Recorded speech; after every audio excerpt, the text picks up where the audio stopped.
বলার সাথে শুরুতে আমি যেহেতু মানে এর আগে কোনো প্ল্যাটফর্মে বলার সুযোগ পাইনি, তার সাথে একটু দীর্ঘ হবে আমার বক্তব্য। আমি কিছু স্মৃতি এবং আমার জীবন সম্পূর্ণ জীবন থেকে যে শিক্ষাটুকু আমি নিলাম এটুকু তোমাদের উদ্দেশ্যে বলতে চাই। তো প্রথম আমার সঙ্গে পরিচয় হয়েছে আমার ইউনিভার্সিটি ইউনিভার্সিটির শরীফ ভাই। শরীফ ভাই সেটা আমার বিভিন্ন সিটি কলেজে চাকরি করেন একসাথে। তো এই যে সবাই বলে, আমি বক্তব্যে শুনি যে আবার আর্টিকেল লিখছে, সারাক্ষণই আর্টিকেল লিখতে সময় ব্যয় করছে, অধ্যাপক হতে চাইছেন। এটা এটা এক ধরনের মানে সবসময় সবাই কথাগুলো আমরা দেখছি বলছি, কিন্তু এটা কেন কেন এরকম এটার পেছনে মহিলা হচ্ছে, এটা একটা কারণ কিন্তু আছে। এটা আমি মনে করি ব্যক্তিগত ক্ষোভ এবং হতাশা ছিল আবার জীবনটা কিন্তু সংগ্রাম। ওনাকে সবসময় আমরা দেখি হাসি করতে একটা উনি ছিলেন রিয়েল ফাইটার আমার চোখে দেয়। যেমন ওনার বিয়ে, বাচ্চা, শিক্ষা মানে শিক্ষক যোগ, তাদের বিয়ে করা, বাচ্চা হওয়া, তারপরে ক্যারিয়ার, সব কিছু নিয়ে ওনাকে যুদ্ধ করতে হয়েছে। এবং সর্বশেষ যুদ্ধ দেখেছি আমরা পিএইচডি করি, সব কিছুতেই আবার একটা বাধা ছিল, এবং যেটা আমরা অনেকে স্মুথলি পার করে এসেছি। আবার সবসময় লড়াই করে এই জিনিসগুলো আমাকে অর্জন করতে হয়েছে। জয়াপা বলেছে যে উনি খুব মানে একটা মানে আর কি মফস্বল অঞ্চল থেকে উঠে ঢাকা বিশ্ববিদ্যালয়ে শিক্ষাগ্রহণ করেছে, এবং সেখানে উনি প্রথম শ্রেণীতে দ্বিতীয় স্থান অধিকার করেছে। এখন বিশ্ববিদ্যালয়ে ঢাকা বিশ্ববিদ্যালয়ের ইতিহাস যারা জানো, ওখান থেকে ফার্স্ট ক্লাস পাওয়া খুব টাফ। আমরা 180 জন ভর্তি হয়ে মাত্র 2 জন ফার্স্ট ক্লাস পেয়েছি। এরকম একটা জায়গা থেকে উনি প্রথম শ্রেণীতে দ্বিতীয় হয়েছে। তো উনি আশা করবেন ওই ইউনিভার্সিটিতে উনি যোগ দেবেন, আমি ওনাকে যতটা জানি।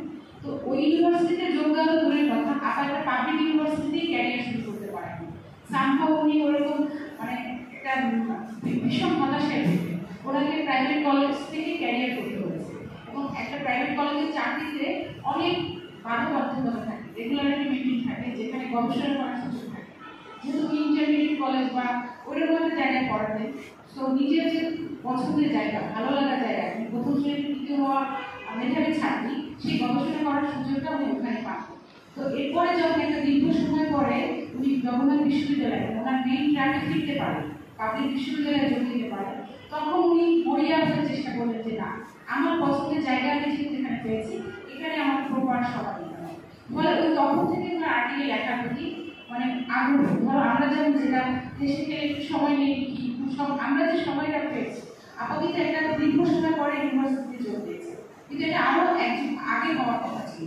যদি এই দেশ এবং সমাজ আমাকে সেই সুযোগটা দেয়, সেই মানে আমাদের সেই ডমিনেশনের জায়গা বলো বা কোণঠাসা করে রাখার বলো বা ইউনিভার্সিটি পলিটিক্স বলো, এগুলো যদি না থাকতো আরও অনেক আগেই বিশ্ববিদ্যালয়ের শিক্ষক হতে, এবং উনি আরও আগেই এবং অধ্যাপক হয়ে এখন অনেক চাকরি।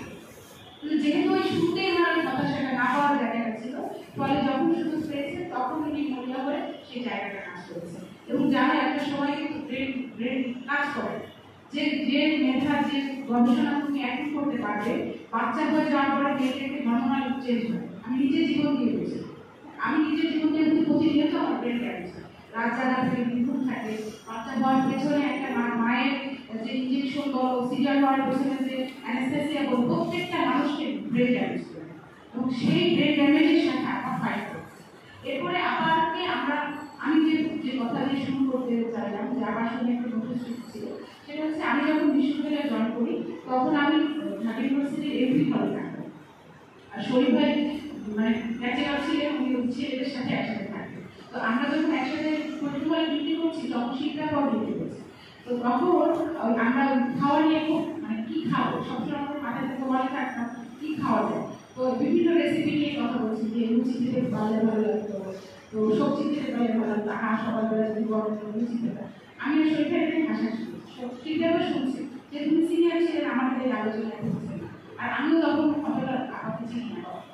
এরপরে একদিন থেকে পরদিন সকালে আমাকে এবং শরীর ভাইকে রাখতে রাখছে। হ্যাঁ, তখন আমি রাখছে যে সকালে আমরা সবাই এসেছি, দেখি বক্স করে লুচি নিয়ে এসছে, আর যে যে সবজি নিয়ে আমরা কল্পনা করেছি, যেটা এবং সবজিতে যেটা যেটা উপাদান নেই, সবজি ডাটা ওই সিজনের দেওয়ার ছিল, আমার মনে আছে। সেটা ম্যানেজ করেছি, এখান থেকে গিয়ে ম্যানেজ করে সেই রান্না করে শরীর ভাই আমাকে এবং সাথে আনতে হয়েছি, আমরা 3 জন 3 সময় পেট করে খাওয়া। তো এরপরে আমরা হাসাহাসি করলাম যে সামনে আমরা আরও খাবারের ব্যবস্থা দিতাম, যে আমরা আরও কি খেয়েছি, তাহলে এগুলো খেতে পারো। এই যে আমাকে আমি নতুন হয়েছিলাম, এখানে তো অনেক কলিগ নতুন এসেছে, এরকম ছিলেন উনি, মমতা মনে ছিলেন। আর যে বললাম যে সবাই বলছে হাসি মুখে ছিল, উনি সবসময় ওনার এই যে অভাব, ওনার যে কষ্ট, শারীরিক কষ্ট বলো বা পারিবারিক ক্রাইসিস বলো, মানুষের তো থাকে, কখনো উনি এগুলো প্রকাশ করতেন, এগুলো সব কিছু ছাপিয়ে ওনার হাসি।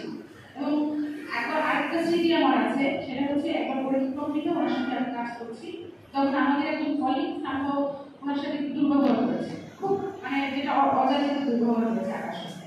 তো পরে আমার এত রাগ লেগেছে যে আমার সাথে এরকম একটা খারাপ আচরণ করেছে, তার মানে আমার জলে যে আমি একটু বলি বা কোথাও কমপ্লেন করি কেন আপনার সঙ্গে এরকম খারাপ আচরণ। তো আপা আমার হাসতে, কিন্তু আপা বাধা, এটা বাধা, এটা অ্যাভয়েড করো, এটা উনি হয়তো কোনো মেন্টাল ক্রাইসিস আছে, এটা ওনার দেখো কোনো মেন্টাল ক্রাইসিস আছে, না এটা পাওয়ার পার্সন কেন।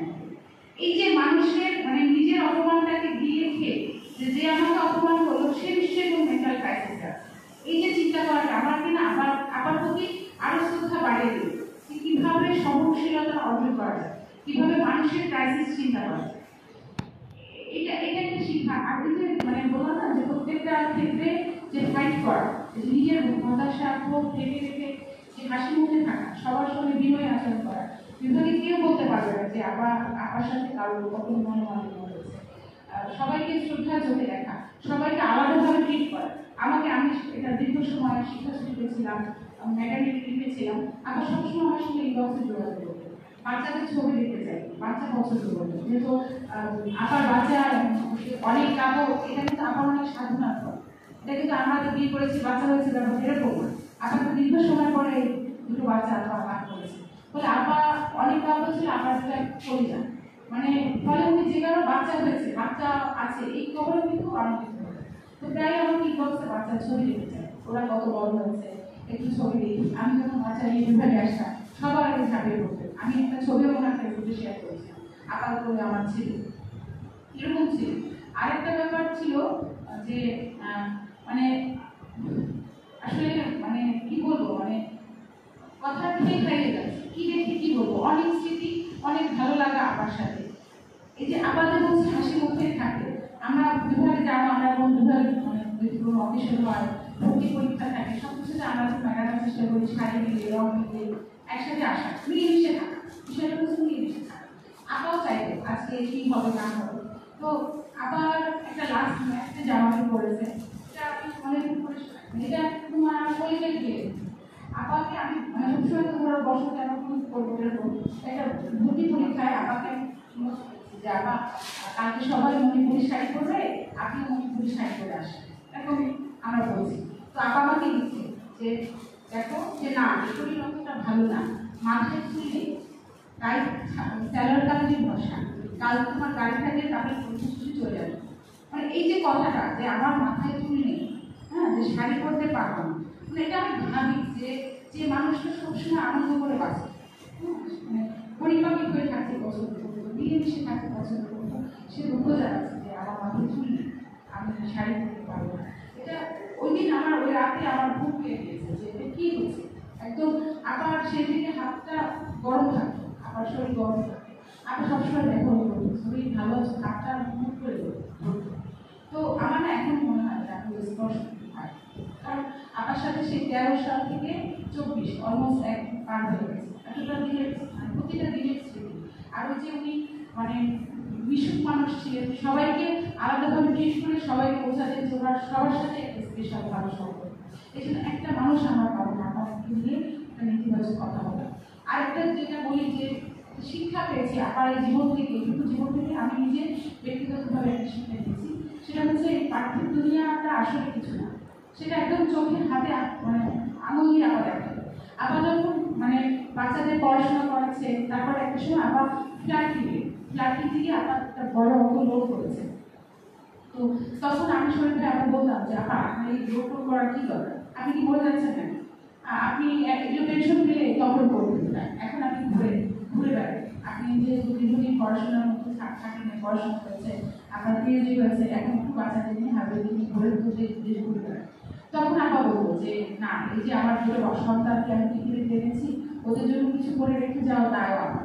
তো আমি এই ফ্ল্যাটটা করি, এইটা ফ্ল্যাটটা হয়ে গেলে আমার একটা বড় পেনশন চলে যায়, এরপরে আমি এরপরে আটকে আছে, এ তো সব আমার হয়ে গেল, পিএইচডি হয়ে গেল, এটা হয়ে গেল, আর মানে অল্প আমি বাইরে তো এরপরে আমি ঘুরবো, কিন্তু দেখো আপা আমার মনে হয় আপা কোথাও ঘুরে যেতে বা ঘুরতে পেরেছে, আমার জানার মধ্যে নাই, আপা কিন্তু যেতে পারে।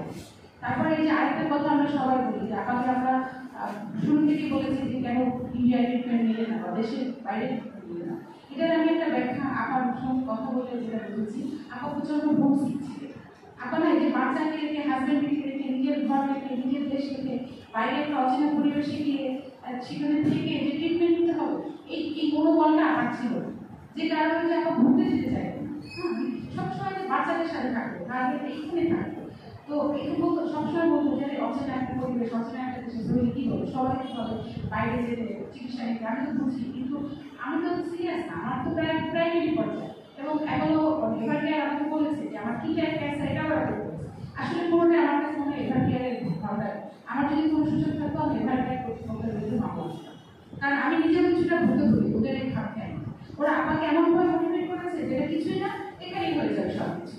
আর ওই যে আবার একটা মানসিক ভাব আছে, একটা অন্য জায়গায় গিয়ে নিজেকে খাপতে, এই যে একটা কি ছিল, আরো সেটা থাকতেই পারে মানুষের, সবাই যেরকম বলি মানে বা কি করবে তা না, একটা যদি মানুষের সাথে দেখা করবে।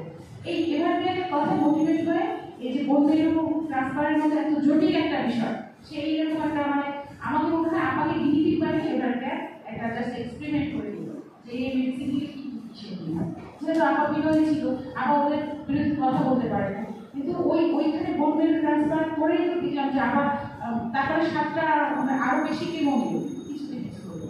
তারপরে যখন আবার ইন্ডিয়া গিয়েছে ওরা বলছে আপনি যা করার দেশেই করে ফেলেছে, এখন 6 মাসের মধ্যে আমরা কিছু করতে পারবো না। ব্যাপারটা দেখো যে মানে কিভাবে মানে আমার সত্যি যদি সুযোগ থাকতো আমি মানে এই জন্য তোমাদের সমানে যাকেই পাই, এখন যাকেই এরকম কোনো একটা ক্রিটিক্যাল অসুস্থতা পাই আমি বলি যে আর কোথাও এবার কেন এটা বলতে পারি কেউ মেরামতি না। আমি নিজে দেখেছি আমার হাজব্যান্ডও লাস্টে রিপোর্ট করিয়েছেন, তো আমি মোটামুটি চেক আপের জন্য সব হসপিটালে যাই দেখেছি, তো এবার দেখে আমার কাছে খুবই ওদের সার্ভিস অসন্তুষ্ট। ওরা ওরা ওই যে আমি বলেছিলাম যে ওরা আর্জেন্ট ওয়েট করায়, এত সিস্টেম এত ফর্মালিটি যে আর্জেন্ট ওয়েট করো, আমাদের ফর্মালিটি মেনটেন করে তারপরে তোমরা যা করো এর করতে চাই। তো আমার হয়তো ওইটাই ছিল চরম মাত্রা ভুল সিদ্ধান্ত, এখানে এত জটিল অপারেশন এখানে করা, কিন্তু এটাও করেছিল তো হোমসিক, উনি হোমসিক মানুষ, বাইরে যেয়ে ওইটা নিতে পারে না। আর উনি অসংখ্য মনোবল ছিল, যেগুলো আমি ওনার কাছে গিয়ে যদি আমি বলতাম আমার আপনার কি হলো এরকম যদি করতো, উনি উল্টো আমাকে সাথে হবে, আরে না কিছু হবে, আমার লাক্স ভালো আছে, কিডনি ভালো আছে, আমার বডি পার্সেন্টেজ এভরিথিং ভালো আছে, আমার কি হবে ঠিক হয়ে যাবে, এরকম একটা মনোবল ওনার ছিল। তো যাই হোক এখান থেকে মুখের মধ্যে থেকে হাসতে হবে আমরা জানি, কিন্তু হাসিটা আবার হাসিটা হচ্ছে কি আবার এতই হাসতে যে দুঃখটা কতটুকু এই অভিজ্ঞতাটা হয়তো পৌঁছিয়ে যেতে পারে, মানে বুমেরাং ব্যাপারটা বুমেরাং হয়ে দাঁড়িয়েছে না। তো এখন তোমাদের বলবো যে মানে তোমরা যারা আমাকে পাওনি বা পেয়েছো আমার জন্য দোয়া করবে, আর আবার সন্তানরা অবশ্যই ভালো থাকবে, কারণ আমরা বাইরে থেকে আবার যে মমত্ব সন্তানদের প্রতি অনুভব করেছি ওরা নিশ্চয়ই ভিতর থেকে আরো বেশি অনুভব করেছে, ফলে ওরা সেই মায়ের স্মৃতির প্রতি স্মৃতিটা ওদের বুকে আগিয়ে রেখে ওরা মায়ের ইচ্ছেটা অবশ্যই আমি জানি সফলতা পূরণ করবে, এবং আপা ওদের যেখানে দেখতে চেয়েছে সেখানে একদিন সফল হবে, সেখানে ওরা যাবে। আর ভাইও নিশ্চয়ই যেহেতু দীর্ঘ একটা দিন আমার সঙ্গে দাম্পত্যে কাটিয়েছে, তার সেই দুঃখ সেই ক্ষোভ মানে সেই শূন্যতা হয়তো আমরা অনুভব করতে পারবো না, আমরা একজন থেকেই যে শূন্যতা অনুভব করছি উনি না কতটা বলেছে। এখন যেহেতু জীবন এরকমই মেনে নিতে হবে, মেনে নেওয়ার সাথে কিছু নেই, এর মধ্যে থেকে যতটুকু ভালো থাকা যায়। আপনার জন্য আমাদের এক ছাত্র প্রস্তাব করেছে বিভাগে সহযোগিতা করা যায় কিনা, এটা অতি উত্তম প্রস্তাব, আমি এর সাথে একমত যে আমরা এমন একটা স্মরণিকা প্রকাশ করবো যেখানে আমার বিভিন্ন স্মৃতি আবার লেখা বা আপাকে ঘিরে আমাদের সবার লেখা এরকম যদি থাকে খুব ভালো হয়, যে আমাদের একজন মানুষ আমাদের ভিতর থেকে চলে গেলেন সেজন্য তার জন্য স্মৃতি সবসময় আমাদের সামনে, আমাদের এই কথাগুলোর জন্য এইটুকুই মধ্যে থেকে হারিয়ে না, এটাকে যেন আমরা ধরে রাখতে পারি, এই অনুভূতিটুকু আমরা যেন ধরে রাখতে পারি। শেষে আবার ওদের মাধ্যমে কামনা করছি সবাইকে।